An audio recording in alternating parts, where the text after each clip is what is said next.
mas 4 principais sobre as quais as perguntas de defesa da fé são feitas. São geralmente perguntas sobre origem, sobre o destino, sobre o sentido, o propósito e sobre moralidade. As perguntas de origem são do tipo assim: de onde é que nós vimos, de onde viemos, como é que o universo foi criado, qual é a origem das coisas. As perguntas de destino, as pessoas perguntam para onde é que nós vamos, qual é o destino do universo, qual é o futuro do universo, como será o futuro. As perguntas de propósito são no sentido de qual é o sentido da vida, qual é o propósito de simplesmente existirmos, por que existimos e simplesmente não há nada. E as perguntas de moralidade são no sentido de que, com base em que nós podemos diferenciar o que é bom do que é mal, qual é o padrão com base no qual você pode distinguir o bem do mal. Quase todas as perguntas de apologética transitam nessas 4 áreas. Nós falamos em um dos momentos sobre uma das áreas, que era do propósito, o sentido da vida. Naquele momento nós dissemos que a vida faz sentido quando satisfaz 4 componentes, que é o maravilhamento, o encantamento diante do mundo, que é o primeiro componente, que se dá muito claramente na fase da infância, em que a criança se encanta com o mundo espontaneamente. Cada passo que ela dá é uma descoberta impressionante, e a simples sensação de viver já é suficientemente grande para que ela sinta um prazer contínuo na vida. Quando cresce mais, ela começa a enfrentar a questão da verdade. Aí começa a discorrer e questionar sobre os fundamentos de veracidade das coisas. E quando amadurece mais, nós temos a questão do amor, quando as pessoas querem amar e se sentir pertencentes a um determinado grupo de pessoas. E por fim, numa idade mais avançada, o quesito que mais aparece é o da segurança. As pessoas querem se sentir seguras, efetivamente. E nós vimos que só há algo grande o suficiente para perfazer todos esses critérios em uma mente adulta, que é Deus, né? Só Deus dá o maravilhamento necessário para alguém que já está crescido. Só Deus é capaz de fazer com que essa pessoa, por mais educada que seja, se debruce diante dessas questões e fique absolutamente encantado. Só Deus é a manifestação última da verdade. Só Ele é capaz de sobrepujar o relativismo, o pluralismo, o pós-modernismo, que são questões que afloram na mente da juventude hoje em dia. E só Ele é capaz de dar um pertencimento àquela pessoa que às vezes a vida fez com que ela ficasse sozinha. Só Ele é capaz de demonstrar que essa pessoa faz parte de um grupo que é o grupo mais importante da Terra. E a segurança nem se fala. Somente Deus é capaz de demonstrar àquela pessoa cujo corpo já sofre as consequências do tempo, que aquilo não passa de um momento, de uma fase transitória, que na realidade a eternidade se manifestará em vigor e alegria. Então só Deus atende efetivamente esses 4 componentes do sentido da vida. Esses componentes do sentido da vida fazem com que nós falemos sobre o elemento do propósito da vida. A apologética, a defesa da fé, ela se debruça com mais vigor sobre o elemento da verdade, que é muito importante, esse elemento da verdade, porque é aí que a juventude é fortemente atacada, principalmente quando ela entra nas universidades, nas escolas, que as pessoas têm treinamentos de demonstrar nas escolas e universidades que Deus não existe, que tudo é relativo, que a verdade é de cada um. Foi por isso que nós falamos que, para enfrentar a questão de defesa da fé, antes de mais nada, é preciso ter uma postura de mente e coração abertos, tanto para um lado quanto para o outro. Simplesmente a postura tem que ser a de querer entender o fenômeno que é a vida e a existência. Do contrário, você, ou aquela pessoa que se diz adepta de ateísmo, por exemplo, terá mais fé do que o cristão, a fé do ateísmo. Aquela pessoa que pretende uma postura racional de descoberta do mundo tem que apresentar-se racionalmente diante do mundo. Isso é uma exigência de coerência. Aquela pessoa que quer descobrir o mundo pela razão não pode trazer de serem debatidos racionalmente. Então, o que se pretende aqui é alcançar, buscar uma mente e coração abertos, para que possam enfrentar com seriedade, com lógica, com coerência, as questões que se apresentam de uma perspectiva racional, mental, de uma perspectiva clara. Tendo esse preâmbulo, esse prelúdio, fazendo essa introdução, é que nós entramos em questões mais específicas da fé, da ciência. Questões que dizem respeito mais radicalmente à relação entre a fé e a ciência.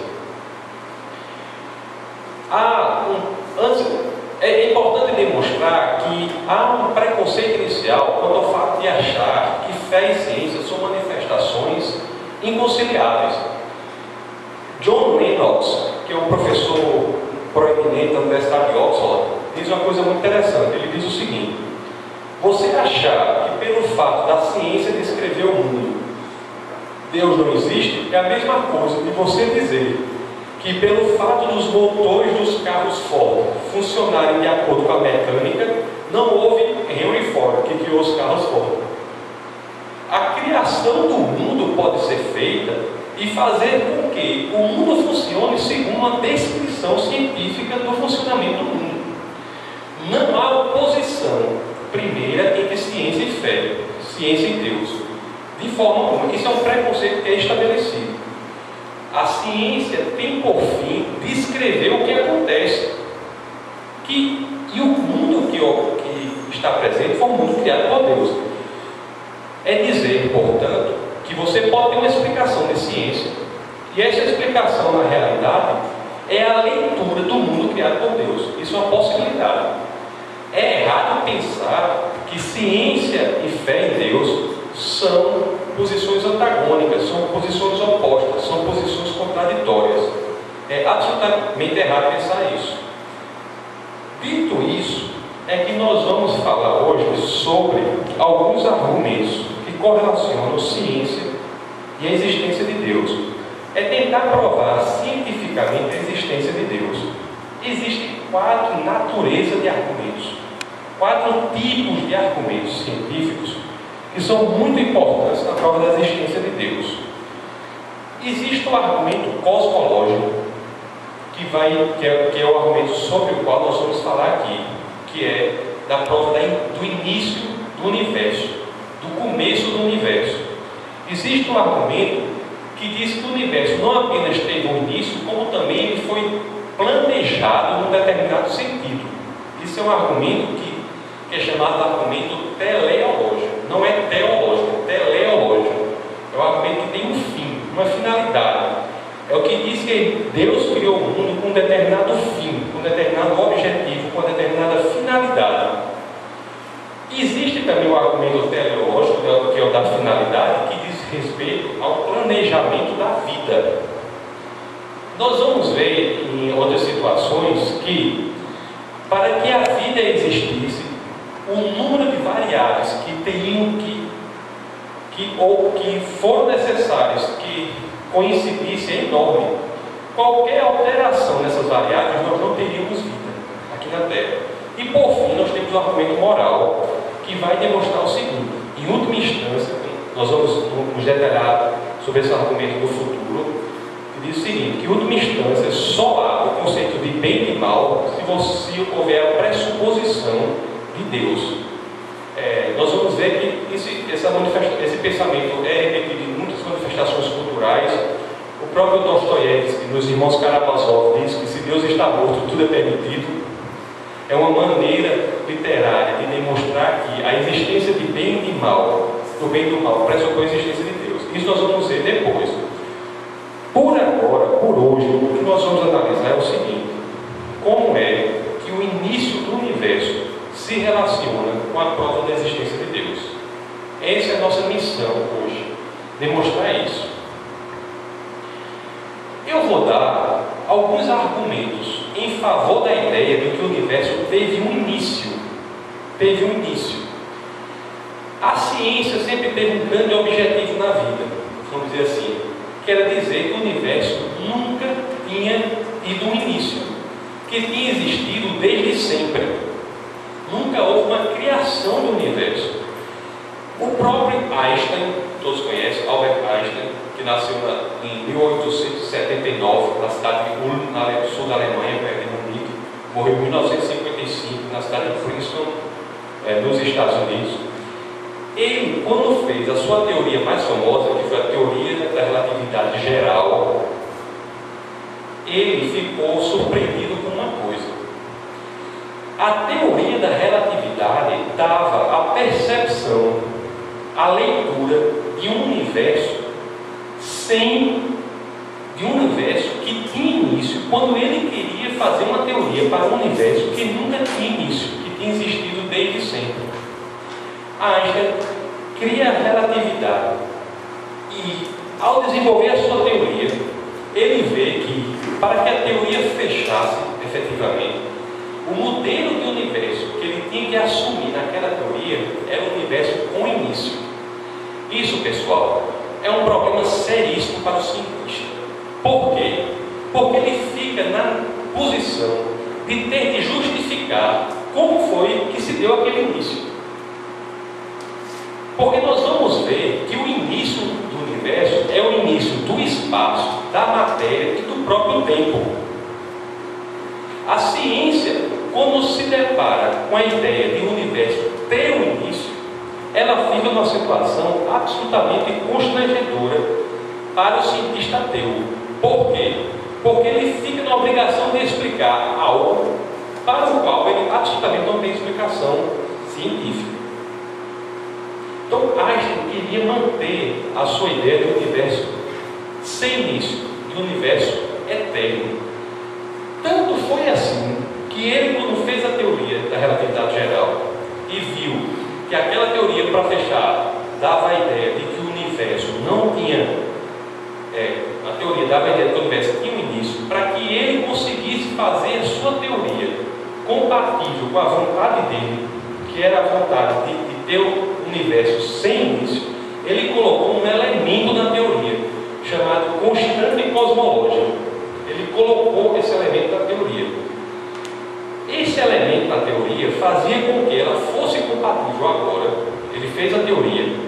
Quando ele foi ver para a teoria dizia assim, a teoria dizia, olha, o universo tem início. Aí ele fez, isso é um constrangimento muito grande, eu não consigo me deparar com isso. Eu preciso fazer algo para que a teoria dê uma leitura do universo compatível com o que eu quero. E eu quero que o universo nunca tenha tido início. Aí, para isso, eu preciso mudar a estrutura da teoria. Aí eu coloquei ele coloca uma constante lá, chamada constante cosmológica, e a partir de então, a relatividade passa a descrever o universo sem ter início. Agora, o que aconteceu foi o seguinte: Einstein era um físico teórico, ele não fazia experiências. Depois que ele levantou a relatividade, muitas pessoas começaram a fazer experiências com base na relatividade. Eu peguei aqui alguns. Arthur Eddington, por exemplo, numa prova baseada no eclipse, eu vou falar até superficialmente aqui, ele viu que a relatividade fazia sentido. Relatividade. Friedman diz o seguinte: foi analisar a relatividade e disse o seguinte: essa constante cosmológica que Einstein colocou é um erro matemático. O engraçado é que esse erro matemático é um erro muito primário que Einstein cometeu. A vontade dele de demonstrar que o universo era sem início era tão grande que ele alterou a própria teoria dele, um artifício matemático, ao colocar constante cosmológica, e não notou que no feitio desse artifício ele tinha um erro gravíssimo lá, que era o seguinte: uma divisão por zero. As crianças, como diz o livro de Frank Turek e de Norman Geisler, as crianças na fase escolar todas sabem que a divisão por zero é impossível. É uma coisa que não poderia ser feita. E muitas outras coisas foram desenvolvidas dessa forma, dessa maneira. William de Sitter diz o seguinte: a relatividade exige que o universo esteja em expansão. Se o universo está em expansão, é uma coisa que a gente vai estudar daqui a pouco mais para frente, isso é um argumento em favor da ideia de que ele teve uma origem, um início. Se ele era eterno, ele já teria se expandido eternamente, não estaria mais em expansão. Até que um cientista conhecido, chamado Hubble, que dá o nome àquele telescópio Hubble, ele vai analisar as galáxias e estrelas e ver que elas têm uma mudança de tonalidade de vermelho. Então ele passa a constatar o quê? Que efetivamente todas as galáxias e estrelas estavam se afastando da Terra com o tempo. É errado pensar que se você está num ponto e vê tudo se afastando de você, você está no centro. Não necessariamente. Se você fizer um pudim de passas, por exemplo, e o pudim começar a inchar, todas as passas se afastarão de todas as passas. Se você pegar um balão de ar e fazer bolinhas, pintas com hidrocor no balão de ar, se você enche o balão, todas as pintas se afastarão, independentemente de em que bolinha você esteja, todas as outras bolinhas estarão se afastando de cada bolinha. Então a ideia é que o seguinte: o universo estava em expansão. O próprio Einstein teve nesse telescópio na Califórnia e viu esse desvio para o vermelho. Até que em um determinado ponto ele chegou e disse o seguinte: a constante cosmológica foi o pior erro que eu fiz na minha vida. E efetivamente ele tirou a constante cosmológica de sua teoria da relatividade geral, deixou a teoria da relatividade geral sem a constante cosmológica, e essa teoria passou a descrever o universo num modelo em que ele tinha um início. Einstein teve uma mudança espiritual significativa nesse momento. Embora ele se dissesse panteísta, qual é a diferença do panteísta para o teísta? O teísta é aquele que acredita que Deus existe e que Ele está fora do universo, do mundo. Ele é uma pessoa fora do universo. O panteísta, ele acredita que Deus está no universo. Quais são as religiões teístas? Cristianismo, judaísmo e islamismo. O panteísmo não acredita num Deus criador do universo. Deus é o próprio universo. Zen budismo é um exemplo. Nova Era é outro exemplo. São manifestações religiosas que dizem que Deus faz parte do próprio universo, que Deus é a natureza, etc, etc. Einstein se dizia panteísta, que era uma perspectiva de que Deus está no universo e não fora do universo. Mas com as suas colocações de que o grande erro da vida dele foi a questão da constante cosmológica, ele passa a dizer assim: o maior sentido que eu tenho em viver hoje é descobrir os pensamentos de Deus. Eu quero entender o que é que Deus pensou, teria a mente do Criador. Embora ele tenha dito que era panteísta, as manifestações dele, as frases dele claramente demonstram uma mente teísta, que acredita num Deus fora do universo, que planejou e criou o mundo. A questão de o universo ter um início é muito importante para o seguinte argumento. Preste bem atenção. O argumento que diz assim: tudo o que teve um início tem uma causa. Essa é a primeira assertiva, é a primeira sentença que a gente vai trabalhar com ela agora. Tudo o que teve um início tem uma causa. Se eu conseguir demonstrar, se a pessoa conseguir demonstrar que o universo efetivamente teve um início, de acordo com essa assertiva de que todo que teve um início tem uma causa, você vai trabalhar com a ideia de que ela tem, com a ideia desta causa. Criticar isso é muito difícil. A própria ciência não está disposta a criticar essa ideia de que tudo que teve início tem uma causa. Aliás, toda ciência, seja ela qual for, se constrói no postulado da causalidade. Só faz sentido fazer ciência quando você investiga as causas dos efeitos que você percebe. A ciência só faz sentido na percepção da causa e efeito. Não há nenhuma ciência que seja possível sem o postulado da causa e do efeito. Isso também é algo que nós levamos no nosso dia a dia. O próprio Victoria diz uma coisa interessante. Se alguém chegar para você e dizer assim: eu não acredito que tudo tem uma causa, você pode perguntar para a pessoa: o que levou você a crer nisso? Será a causa daquele pensamento dele. Os piores céticos da construção intelectual humana não se levantaram contra essa assertiva. É o caso de David Hume, por exemplo. Ele, que é um dos pais mais fortes do ceticismo, não quis atacar o postulado da causalidade. Então, a primeira assertiva é essa: tudo o que teve um início tem uma causa. Note que eu não estou dizendo tudo que existe tem uma causa. Tudo que iniciou tem uma causa. Pode ser, racionalmente falando, que existam coisas que não iniciaram, existiram eternamente. Para nós, o próprio Deus é um exemplo disso. Eu estou dizendo que tudo que teve o início tem uma causa que causou esse início. Ou as coisas se iniciaram ou existiram desde sempre, eternamente. Aquilo que se iniciou tem uma causa. Se a ciência demonstrar que o universo teve um início, ela, usando o próprio postulado que ela usa, que é o da causalidade, tem que falar sobre essa causa desse início. Uma situação eventualmente possível é que a ciência não consiga demonstrar que o universo teve uma causa. E aí ela tem que demonstrar que o universo foi eterno. Então são essas duas saídas. Então a primeira assertiva é: tudo que teve um início tem uma causa. A segunda frase que nós vamos provar é a seguinte: o universo teve um início. Tudo que teve um início tem uma causa. 2. O universo teve um início. Se o universo teve um início, a conclusão lógica disso é que o universo tem uma causa.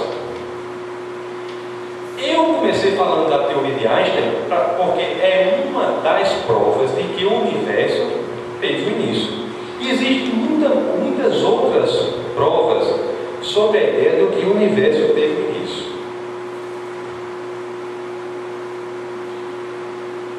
Hoje em dia, pessoal, é quase que impossível qualquer pessoa que se dedique à ciência discordar do Big Bang, que é a origem do universo. A ideia de que efetivamente o universo nasce de uma explosão e que cria o mundo. Isso é absolutamente impossível. Os argumentos da prova de que o universo teve início do Big Bang se dividem em algumas partes. Argumentos de ciência. O primeiro desses argumentos é o seguinte: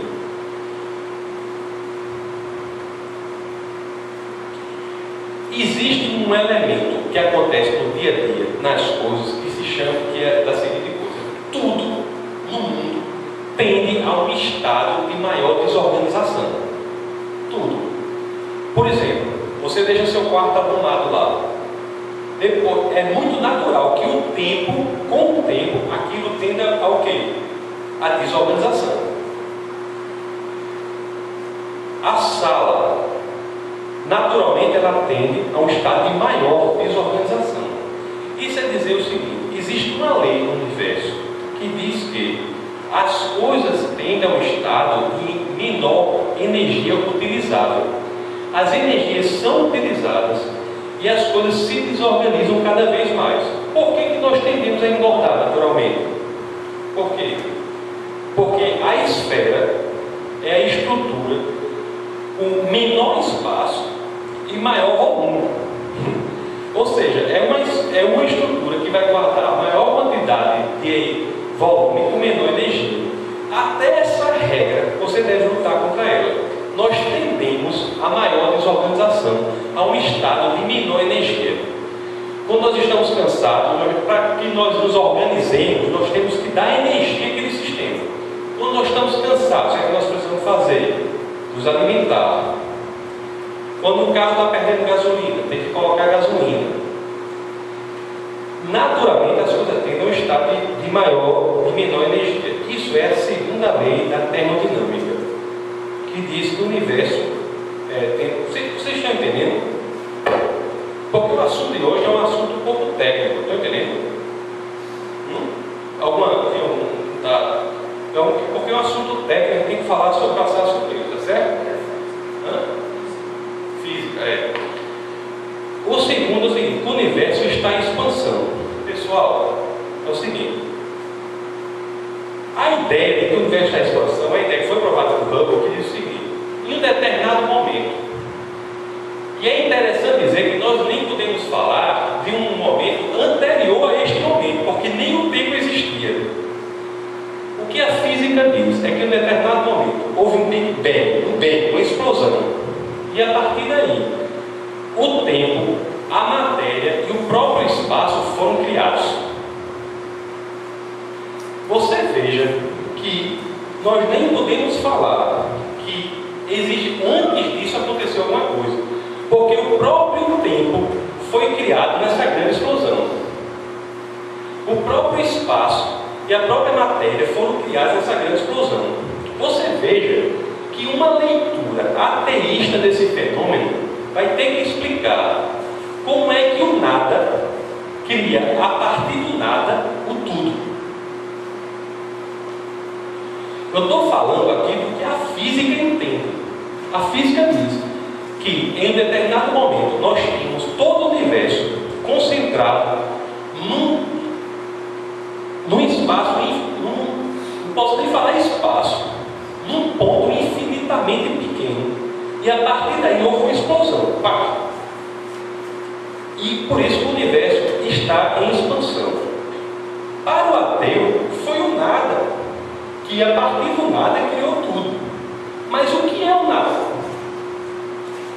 O cientista fica absolutamente em constrangimento, absolutamente sem ter a capacidade de explicar como é que esse primeiro momento do universo se deu, como é que a cosmogonia, que é o estudo da origem do universo, se deu.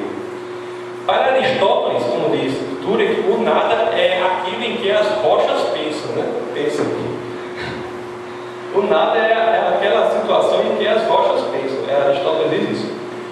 Mas o cientista não, o cientista ateu não tem como explicar isso. Como é que o nada é criado do nada? Um outro argumento, pessoal, para a origem do universo, o universo de origem, é o seguinte: tem um livro muito interessante que eu li quando era mais jovem, que era o seguinte, chama Descobertas Acidentais em Ciência. Descobertas Acidentais em Ciência. Vai mostrar várias descobertas de ciência que foram feitas de forma acidental. A penicilina é um exemplo disso. O telefone teve um exemplo disso. Eles chamam, para essas descobertas acidentais de ciência, eles dão o nome de serendipidade. É um nome que eles trazem de um livro de Alice no País das Maravilhas, Lewis Carroll. Eles trazem esse nome para dizer descobertas acidentais de ciência. Existia um laboratório,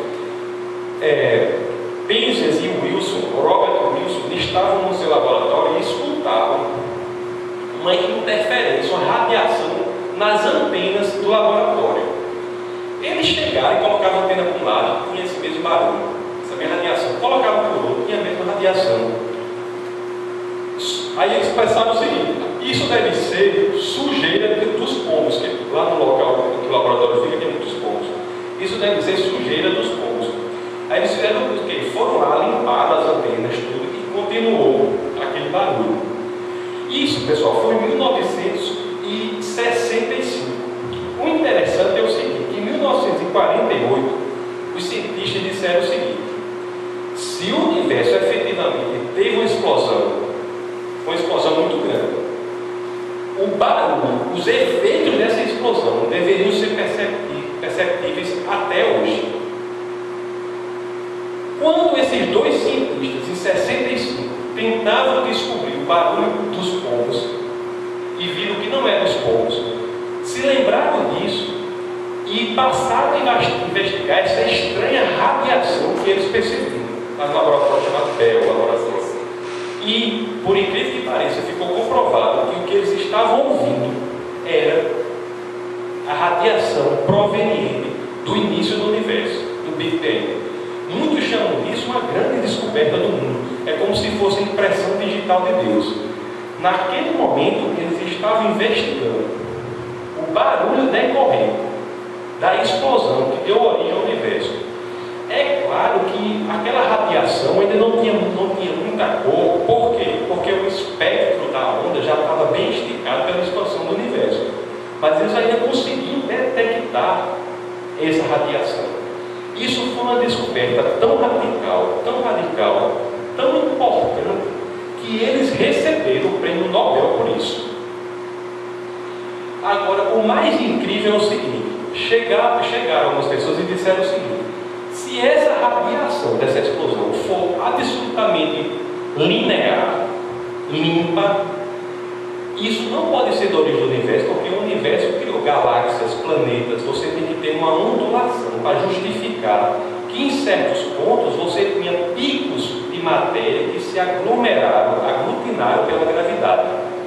Estão entendendo isso aí? Pois não foi a surpresa que eles se dedicaram a essa pesquisa de ondulações de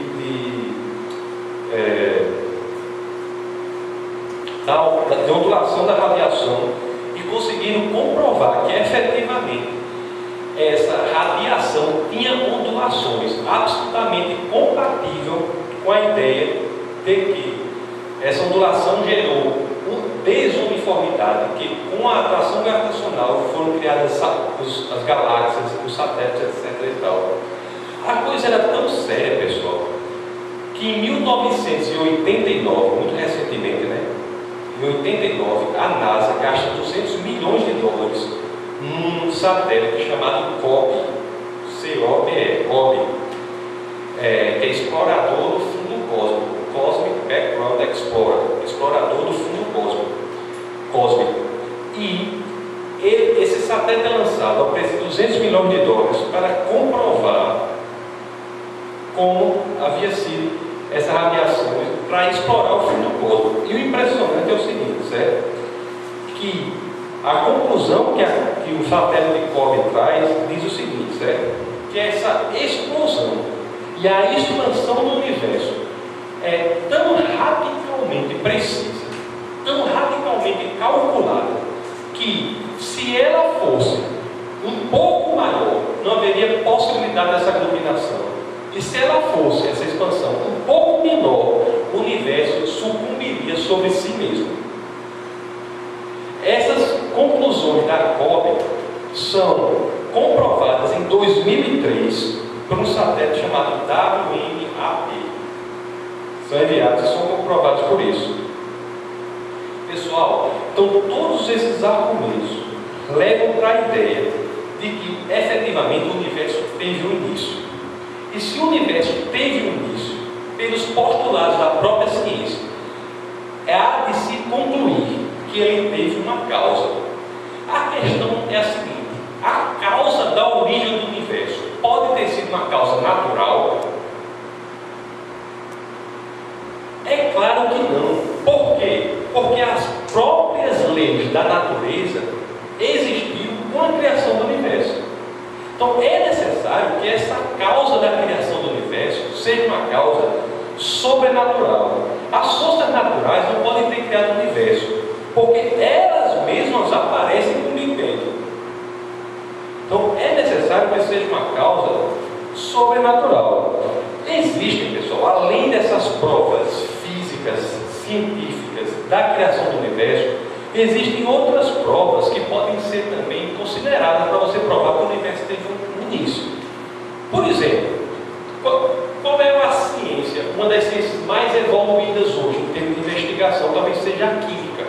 Tanto é que alguns querem colocar a química como um aspecto da física. Alguns químicos não gostam disso, mas alguns querem dizer que a química é apenas um aspecto da física. Você pegar para a química, por exemplo, você vai ver que ideias como a de que o urânio radioativo, ele com o tempo, ele se transforma em chumbo. Se o universo não tivesse tido um início, todo o urânio radioativo da face da Terra já teria tido tempo mais do que suficiente para se transformar em chumbo. No entanto, nós vemos que ainda existe aí urânio radioativo. Então, é uma prova simples, clara, para mostrar que o universo não é eterno. O urânio radioativo, ele naturalmente se transforma em chumbo. Se o universo tivesse um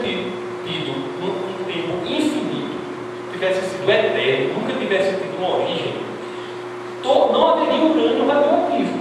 Por quê? Porque todo ele já teria tido tempo mais do que suficiente para se transformar em chumbo.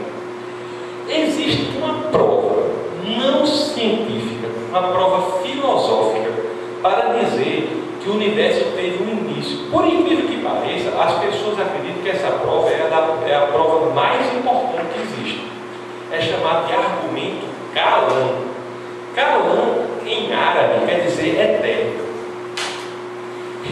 Olha só qual é a prova filosófica que eles trazem. É a seguinte: ele diz o seguinte: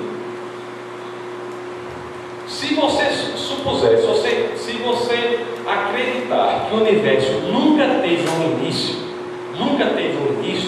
o dia de hoje nunca chegaria, nunca teria chegado. Por quê?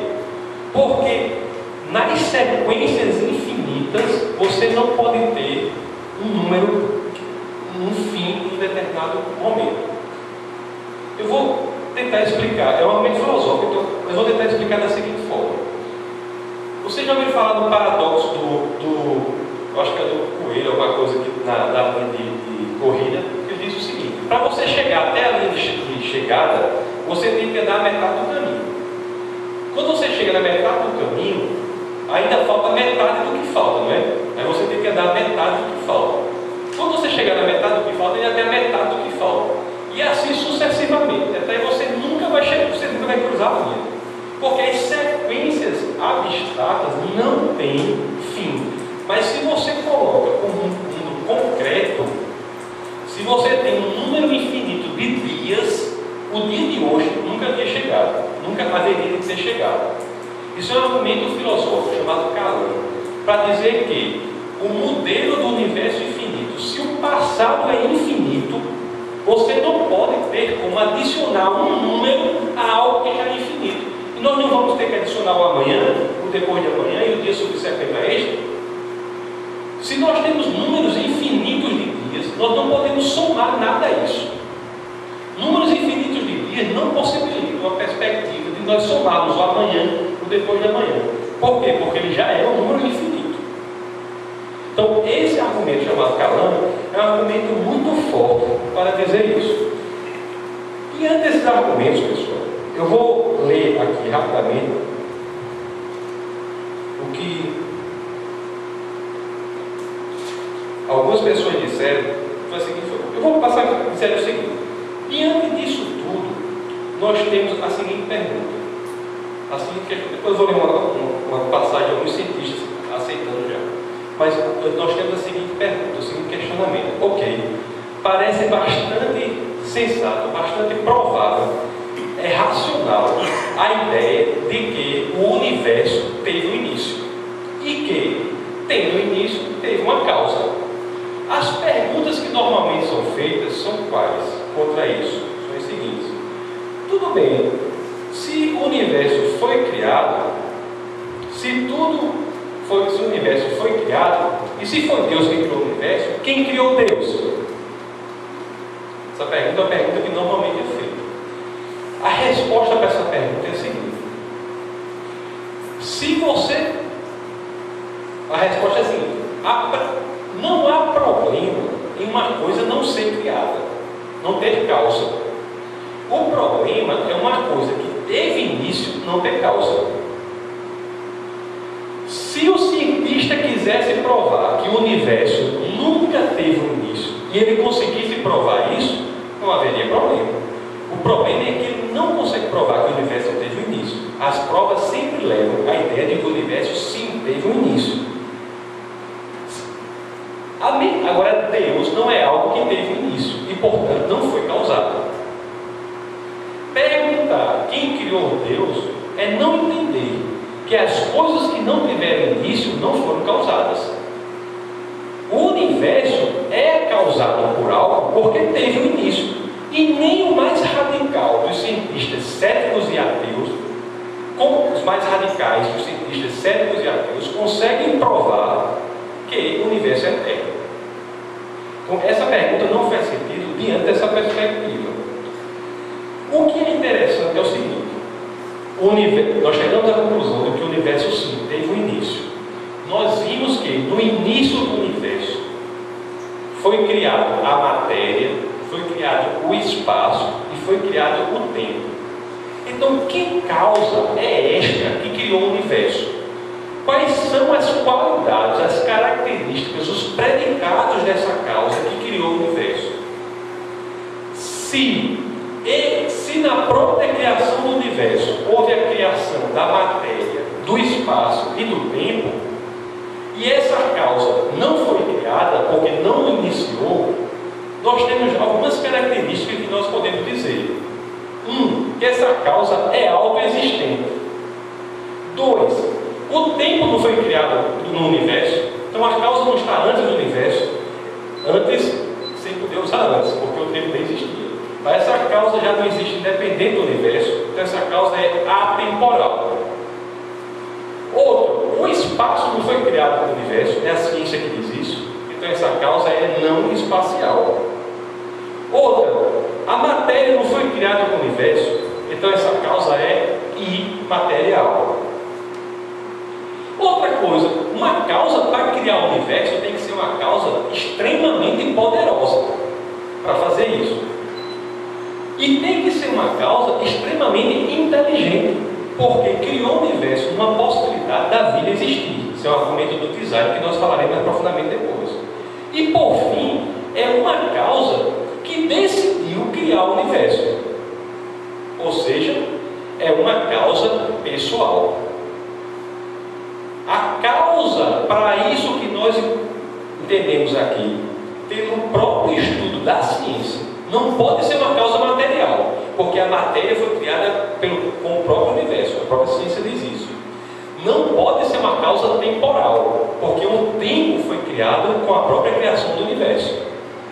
Não pode ser uma causa espacial, porque o próprio espaço foi criado com a criação do universo. Tem que ser uma causa autoexistente, porque ela não foi iniciada. Tem que ser uma causa extremamente, radicalmente poderosa para poder criar o universo.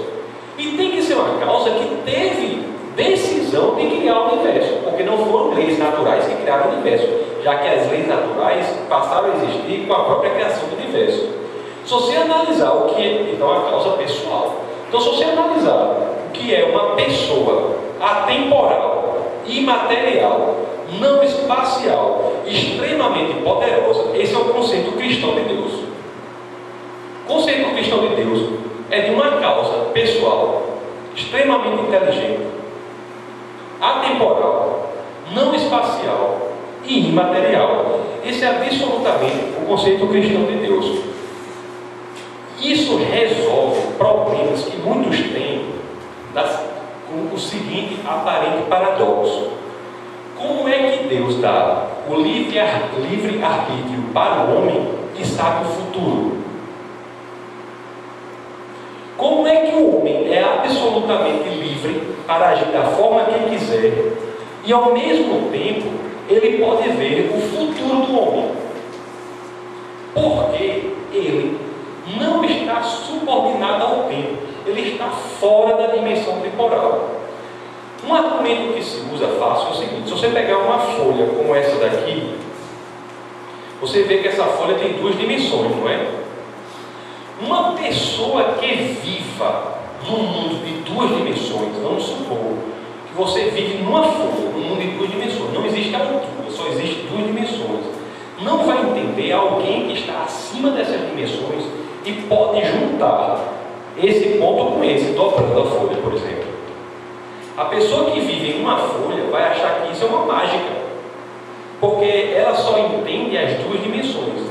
Eu, que vivo em três dimensões, acho absolutamente simples isso, quando eu junto esse ponto com esse. Quem só conhece a folha não entende como alguém sai daqui e vem para aqui, sai de um ponto longe e vem para outro. Eu entendo, porque eu posso dobrar a folha e fazer.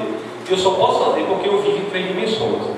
A mesma perspectiva serve para Deus, que vive fora da dimensão do tempo. Deus não se submete ao tempo. Ele consegue saber o futuro e o passado ao mesmo tempo, porque ele está fora dele. Isso é uma doutrina que tem muita aceitação, chamada molinismo, que resolve esse aparente paradoxo entre como é que Deus pode saber o futuro das pessoas e ao mesmo tempo elas terem livre-arbítrio. Então, pessoal, nós com essa explanação, breve explanação, enfrentamos a questão cosmológica da origem do universo, demonstrando que a ciência hoje, mais bem elaborada, é absolutamente compatível com um relato que existe no texto bíblico, que é a que Deus criou o universo. Eu fiquei de ler, para terminar, uma passagem aqui, ver se eu quero ler uma coisa interessante, muito interessante, que é o seguinte. Está aqui.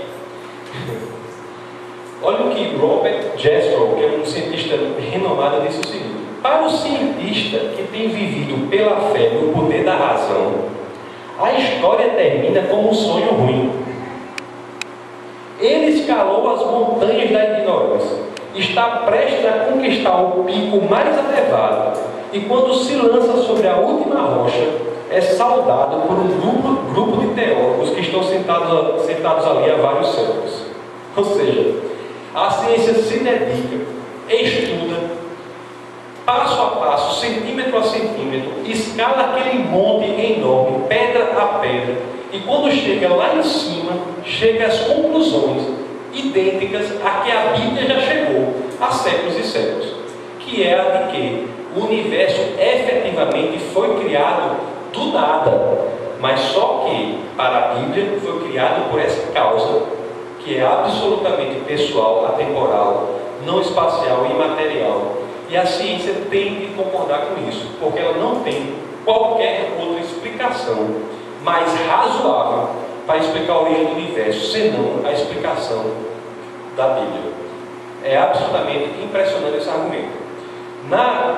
Em outros momentos, nós falaremos sobre o planejamento da vida.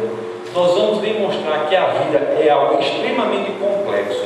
Nós vamos enfrentar alguns entendimentos errados que as pessoas têm, como a de que, por exemplo, a bactéria é uma vida rudimentar.